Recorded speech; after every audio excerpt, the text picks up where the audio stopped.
পরম করুণাময় মহান আল্লাহ তাআলার নামে শুরু করছি। সুপ্রিয় শিক্ষার্থীবৃন্দ, আমার প্রীতি এবং শুভেচ্ছা নিয়ে আশা করছি তোমরা ভালো আছো এবং নিরাপদে আছো। পরম করুণাময়ের কাছে প্রার্থনা করছি তোমরা যেন সকলেই সুস্থ থাকো, ভালো থাকো এবং পরিবার নিয়ে নিরাপদে থাকো। করোনাকালীন এই সংকটময় মুহূর্তে আমরা সবাই সবার জন্য দোয়া করি। সম্মান তৃতীয় বর্ষের সাথে অনলাইন ক্লাসে আজ আমি আছি তানিমা ইসলাম, সহকারী অধ্যাপক, রাষ্ট্রবিজ্ঞান বিভাগ, ঢাকা কলেজ, ঢাকা। তোমাদের যে কোর্সটি আমি পড়াই সেটি হচ্ছে দক্ষিণ এশিয়ার সরকার ও রাজনীতি, ভারত, পাকিস্তান, নেপাল এবং শ্রীলঙ্কা, যার কোর্স কোড হচ্ছে PS308। আজকে আমি যে বিষয়টি নিয়ে আলোচনা করছি সেটা হচ্ছে ভারতের সংসদীয় গণতন্ত্রের সফলতা এবং পাকিস্তানে এর ব্যর্থতার কারণ।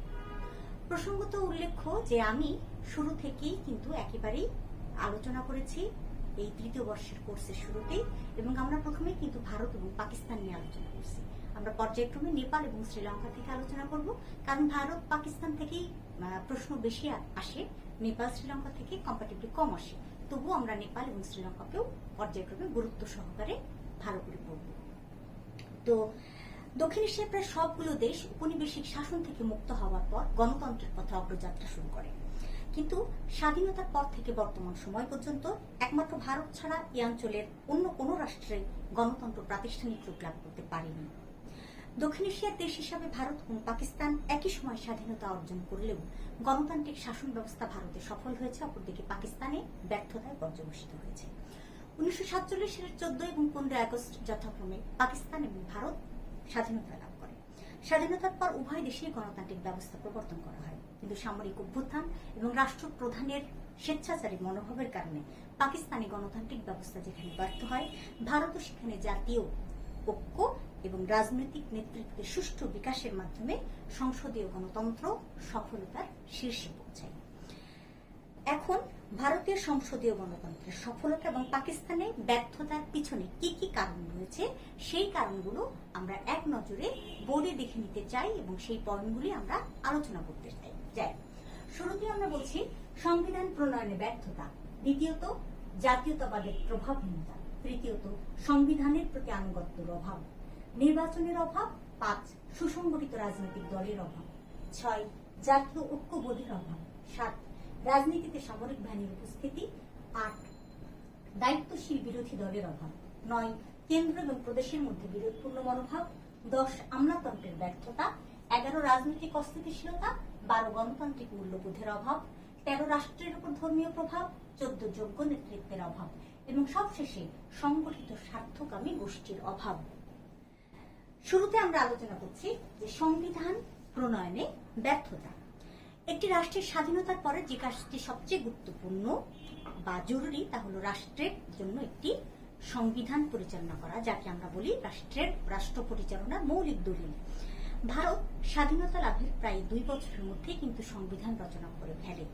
অপরদিকে পাকিস্তান দীর্ঘ 9 বছরেও কিন্তু তারা সংবিধান রচনা করতে পারেনি, এবং দীর্ঘ 9 বছর পর 1956 সালে যখন পাকিস্তান সংবিধান রচনা করে, পাকিস্তানের দ্বিতীয় গণপরিষদ, তখন কিন্তু এই সংবিধান মাত্র 2 বছরের মাথায় ব্যর্থতায় পর্যবসিত হয় এবং সংবিধান স্থগিত করে পাকিস্তানের সামরিক শাসন জারি করা হয়।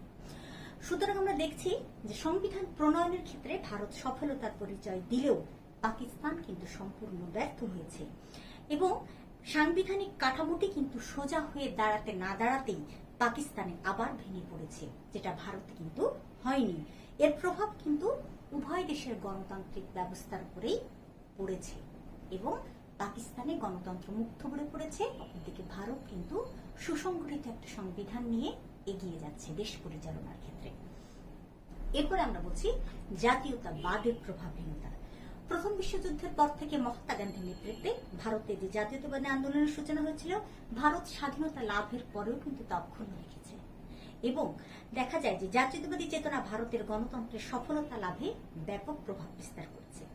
অন্যদিকে পাকিস্তান যে ধর্মীয় আবেগ দ্বারা পৃথক হয়েছিল, অর্থাৎ পূর্ব পাকিস্তান পশ্চিম পাকিস্তান নামে, তা ক্রমশ ক্ষুণ্ণ হয়েছে এবং পূর্ব ও পশ্চিম পাকিস্তানের মধ্যে বিরাট রকমের অন্তর্দ্বন্দ্ব দেখা দিয়েছে, এবং পরিণামে কিন্তু পূর্ব পাকিস্তান পশ্চিম পাকিস্তান ভেঙে যায় এবং বাংলাদেশ পূর্ব পাকিস্তান ভেঙে বাংলাদেশ নামে স্বাধীন রাষ্ট্রের জন্ম হয়, যার পরিপ্রেক্ষিতে দেখা যায় যে পাকিস্তান গণতান্ত্রিক সফলতা লাভে ব্যর্থ হয়।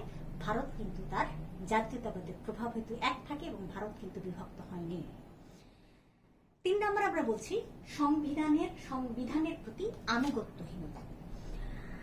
ভারতের রাজনৈতিক দল, সেনাবাহিনী, প্রশাসনিক আমলা এবং সর্বোপরি জনগণ তাদের রচিত সংবিধানের প্রতি শ্রদ্ধা প্রদর্শন করে আসছে এবং ভারতে গণতান্ত্রিক ব্যবস্থা সফলতার পথে বা কার্যকরী হওয়ার পথে এটি একটি গুরুত্বপূর্ণ পদক্ষেপ বলে আমরা মনে করি।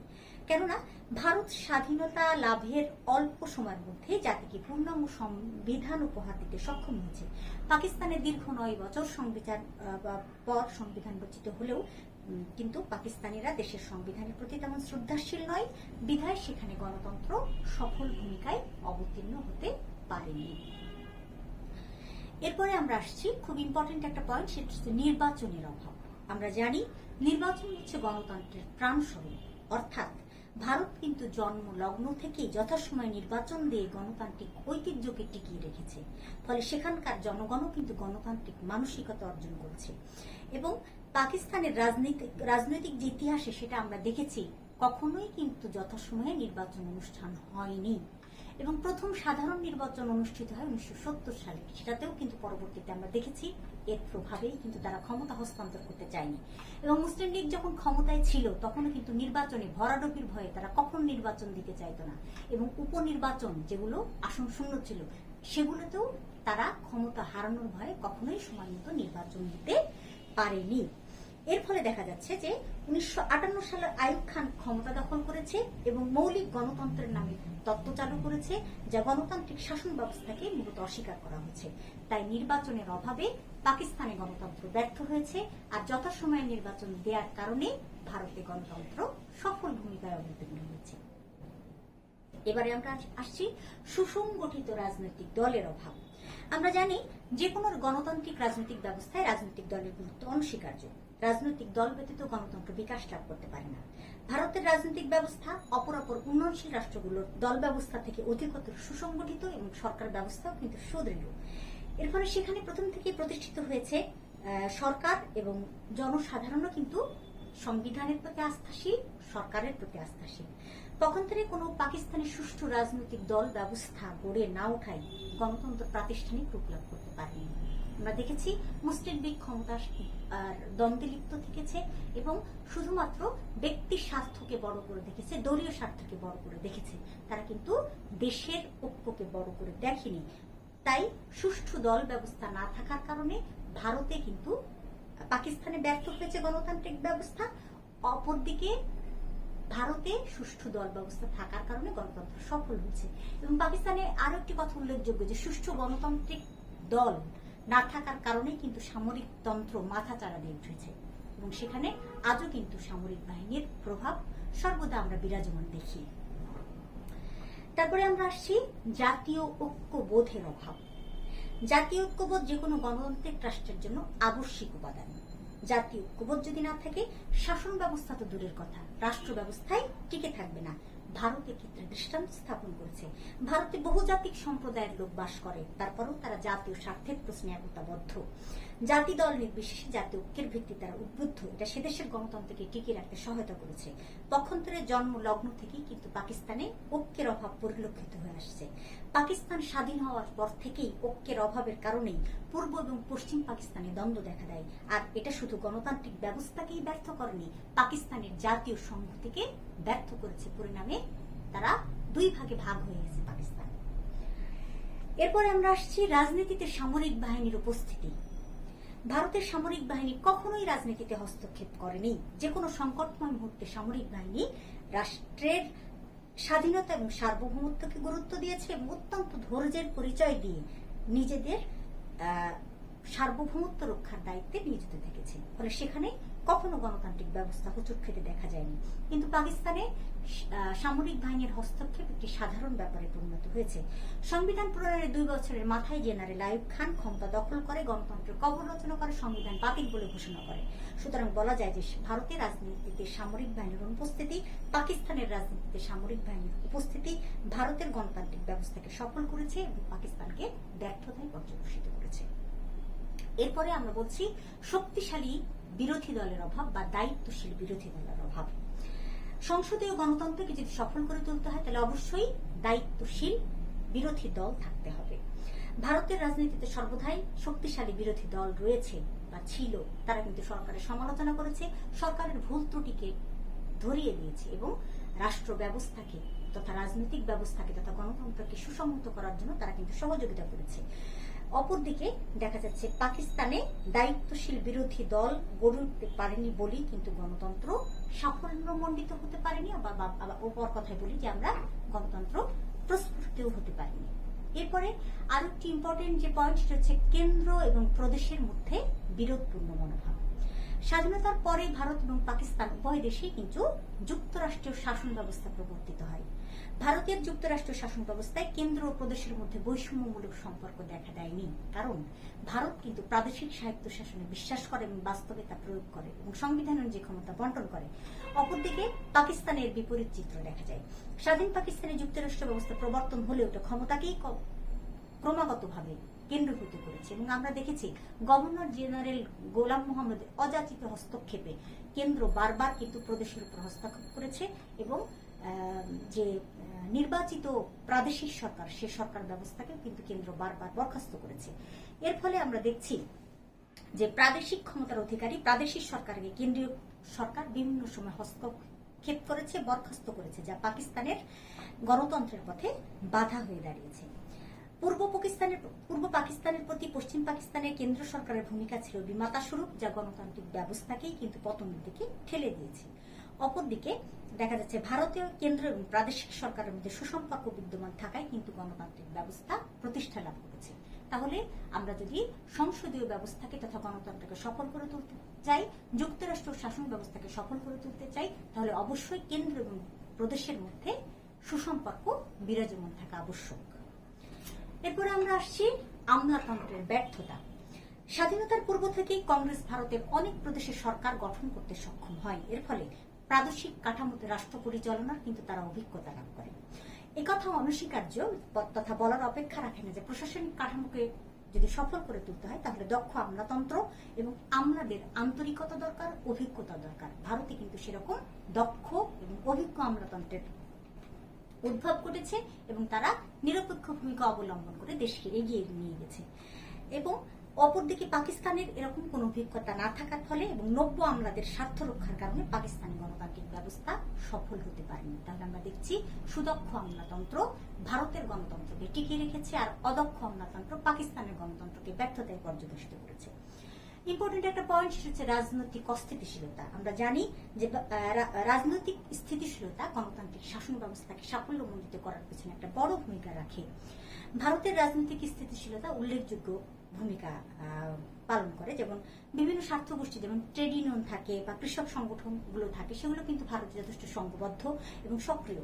এবং স্বাধীনতার পর থেকেই ভারতের রাজনৈতিক স্থিতিশীলতা সর্বদাই বিরাজমান ছিল, যা দেশটির গণতান্ত্রিক ব্যবস্থাকে সফল করতে তথা চালু রাখতে সাহায্য করেছে। কিন্তু পাকিস্তানে বারবার সামরিক অভ্যুত্থান, রাষ্ট্রপ্রধানদের অযাচিত হস্তক্ষেপ, কেন্দ্র এবং প্রদেশের মধ্যে বিরোধপূর্ণ মনোভাব এবং নির্বাচিত সরকারকে বরখাস্ত, এইসব কারণে কিন্তু রাজনীতি ক্রমশ অস্থিতিশীল হয়েছে এবং গণতন্ত্র কিন্তু মুক্ত হয়ে পড়েছে। এরপর আমরা আসছি গণতান্ত্রিক মূল্যবোধের অভাব। ভারতের সরকার এবং বিরোধী দলসমূহের মধ্যে গণতান্ত্রিক মূল্যবোধ বেশ ভালো মাত্রায় বিদ্যমান রয়েছে। যেমন নির্বাচনে পরাজিত হলেও কিন্তু তারা ফল মেনে নেয় এবং ক্ষমতায় টিকে থাকার জন্য তারা কিন্তু ভিন্ন পন্থা অবলম্বন করে না। কিন্তু পাকিস্তানে গণতান্ত্রিক মূল্যবোধের অভাব থাকায় নির্বাচনে পরাজিত হলেও তারা নির্বাচনের ফল মেনে নিতে চায় না এবং ক্ষমতায় টিকে থাকার জন্য প্রাণপণ প্রচেষ্টা চালায়। এই যে এই গণতান্ত্রিক মূল্যবোধের অভাব, এই গণতান্ত্রিক মূল্যবোধের অভাবই কিন্তু একটি দেশকে সফলতার দিকে নিয়ে যাচ্ছে এবং অপর একটি দেশকে তথা পাকিস্তানকে গণতান্ত্রিক শাসন ব্যবস্থার দিকে বা গণতান্ত্রিক যে ব্যবস্থা সেই গণতান্ত্রিক প্রক্রিয়াকে বাধাগ্রস্ত করছে। এরপর আরো একটি বিষয় সেটি হচ্ছে রাষ্ট্রের উপর ধর্মীয় প্রভাব। অনেকেই মনে করছেন যে ভারতের ধর্মনিরপেক্ষ নীতি সেদেশে গণতান্ত্রিক ব্যবস্থা সচল রাখতে সাহায্য করেছে, ফলে বিভিন্ন সম্প্রদায় সেখানে স্বাধীনভাবে রাষ্ট্র পরিচালনার বা রাষ্ট্র কর্মকাণ্ডে অংশগ্রহণ করার সুযোগ লাভ করছে। অন্যদিকে পাকিস্তানে কিন্তু ইসলামিক প্রজাতন্ত্র থাকায় কিন্তু গণতন্ত্র মুখ থুবড়ে পড়ছে এবং অনেকে মনে করছেন যে মৌলবাদের উত্থান, এই ইসলামিক প্রজাতন্ত্রবাদ, ধর্মকে রাজনীতিতে ব্যবহার করা বা সংবিধানে ব্যবহার করার ফলে কিন্তু পাকিস্তানে গণতন্ত্র সাফল্যমণ্ডিত হতে পারছে না। আরেকটি ইম্পর্টেন্ট পয়েন্ট, সেটা হচ্ছে যোগ্য নেতৃত্বের অভাব। নেতৃত্বের প্রশ্নে ভারতে কখনোই কিন্তু সংকট দেখা দেয়নি। মহাত্মা গান্ধী, জওহরলাল নেহরু, ইন্দিরা গান্ধী প্রভৃতি নেতৃবৃন্দের যোগ্য নেতৃত্বে ভারত তার গণতান্ত্রিক ব্যবস্থাকে সফলভাবে পরিচালনা করতে সক্ষম হয়েছে। অন্যদিকে আমরা দেখি মোহাম্মদ আলী জিন্নাহর মৃত্যুর পর তেমন কোনো যোগ্য নেতা দেশ পরিচালনায় হাল ধরতে পারেননি। এর ফলে কিন্তু সামরিক বাহিনী রাজনীতিতে হস্তক্ষেপ করেছে, পাকিস্তানের রাজনীতিতে, এবং সেখানকার গণতান্ত্রিক ব্যবস্থাকে ধ্বংস করে দিয়েছে, জনগণের অধিকার ক্ষুণ্ণ করেছে এবং দেশকে একটা তথা দেশের রাজনীতিকে একটা অস্থিতিশীল পরিস্থিতির দিকে এগিয়ে নিয়ে গেছে। সবশেষে যেটা আমরা বলছি যে সংগঠিত স্বার্থকামী গোষ্ঠীর অভাব। বিশাল ভারতে বিভিন্ন স্বার্থকামী গোষ্ঠী রয়েছে। এই সকল স্বার্থকামী গোষ্ঠীগুলো অত্যন্ত সংগঠিত এবং নীতিবান। ফলে স্বাধীনতার পর থেকেই ভারতের রাজনীতি স্থিতিশীলতা অর্জনে সক্ষম হয়েছে। এতে সংসদীয় ব্যবস্থা স্থিতিশীল হয়েছে। অন্যদিকে পাকিস্তানের যে স্বার্থকামী গোষ্ঠী রয়েছে এগুলো সংগঠিত ছিল না, নীতিবান ছিল না, ফলে সংসদীয় সরকারের ভিত্তিকে আরো বেশি দুর্বল করেছে। তাহলে উপরোক্ত যে কারণ সেগুলো হচ্ছে আমরা দেখেছি যে ভারত এবং পাকিস্তান একই সময় স্বাধীনতা লাভ করলেও উভয় দেশেরই যে এতগুলো উপরোক্ত যে বিষয়গুলো আমরা আলোচনা করলাম, যে পয়েন্টগুলো আলোচনা করলাম, সেই যে সমস্ত শর্তাবলী, সেই শর্তাবলীর উপস্থিতি এবং অনুপস্থিতির কারণেই কিন্তু ভারতে গণতন্ত্র প্রতিষ্ঠা পেয়েছে এবং পাকিস্তানে গণতন্ত্র ব্যর্থতায় পর্যবসিত হয়েছে। তো আজকে আমাদের আলোচনা এ পর্যন্তই। আগামী ক্লাসে নতুন কোনো বিষয় নিয়ে আলোচনা করব। সে পর্যন্ত তোমরা ভালো থেকো, সুস্থ থেকো। তোমাদের জন্য অনেক অনেক দোয়া, শুভকামনা। আজকের মতো আল্লাহ হাফেজ।